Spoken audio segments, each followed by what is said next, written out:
selamat bergabung kembali dengan Layar Bersama Leila Hudori. Kali ini sutradara Joko Anwar akan menjawab pertanyaan-pertanyaan dari warganet yang disampaikan melalui Instagram @tempo.co. Yuk. Jok, ini ada pertanyaan dari netizen ya. Pertama, @chan_tengen. Apakah perfilman Indonesia bisa seperti perfilman Amerika? Apakah dalam hal apa? Kalau misalnya kita ngomongin dalam hal budget ya nggak bisa. Film Amerika low budget itu mungkin 7 juta dolar itu low budget. Di sini itu berarti hampir 140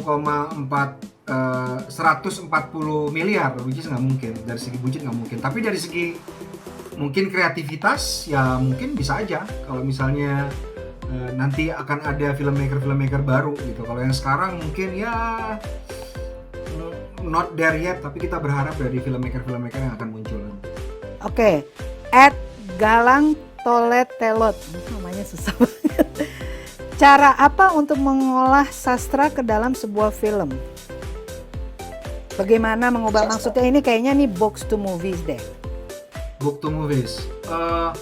Ya jawabannya mungkin nggak panjang, nggak pendek ya. Cuman kalau misalnya yang paling utama kita harus paham bahwa medium ini adalah dua medium yang berbeda. Buku bisa dibaca, dinikmati kapan saja, bisa diletakkan, dibaca lagi keesokan harinya, minggu depannya. Tapi film itu memang ditujukan untuk dinikmati dalam satu kali pertunjukan. Gitu. Jadi cuman sekali duduk and you watch it dari mulai awal sampai akhir. Jadi harus paham bahwa ada format bercerita yang cocok untuk film yang mungkin harus kita adaptasi dari buku. Kalau misalnya bukunya terlalu banyak plotnya, kita cari plot yang paling utama, terus kita jadikan ini sebagai plot untuk di film gitu. Nggak bisa berlama-lama kemana-mana, karena kalau misalnya kita nonton film, kita biasanya mengikuti satu karakter dan satu karakter development gitu dari mulai awal sampai akhir. Kalau misalnya terlalu kemana-mana, mungkin penonton akan tidak kuat nonton film kita.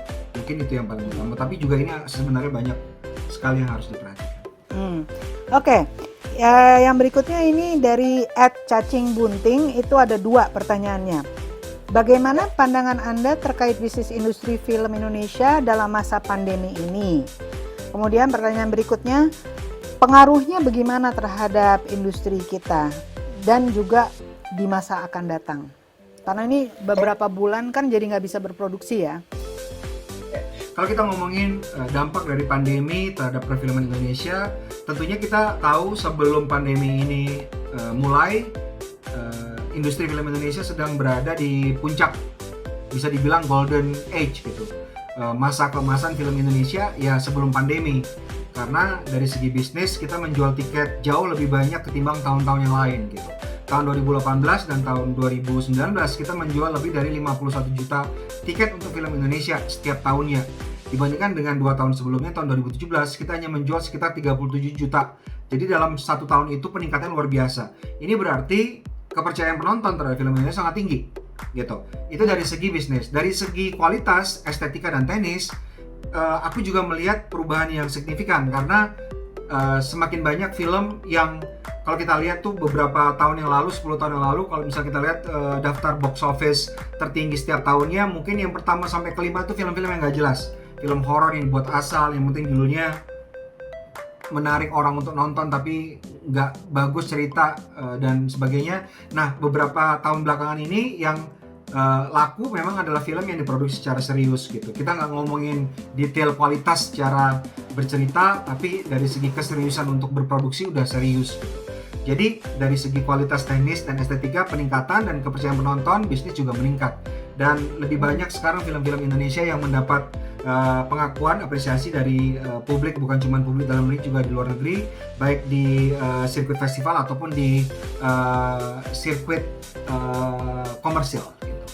Oke, nah jadi kalau kita pandemi berarti sekarang semua sudah berhenti dan ini juga tentunya berakibat untuk kedepannya nanti setelah pandemi berakhir atau berkurang, tentunya film-film ini belum siap untuk ditayangkan, masih harus ada produksi, syuting, dan tentunya juga akan berpengaruh terhadap bioskop. Bisnis bioskop diperkirakan akan sangat terkena dampak pandemi ya, karena walaupun misalnya dalam bulan Agustus September sudah bisa dibuka dan penonton sudah diizinkan datang ke bioskop untuk nonton film bioskop. Tapi tentunya masih ada trauma. Jadi kebiasaan orang menonton bioskop yang tadinya bisa dilakukan dengan sangat ringan, nantinya akan ada pertama trauma, dan kedua mungkin bakal ada prosedur yang membuat terbatas jumlah orang yang bisa ke bioskop. Jadi dampaknya ke bisnis bioskop akan sangat-sangat terasa.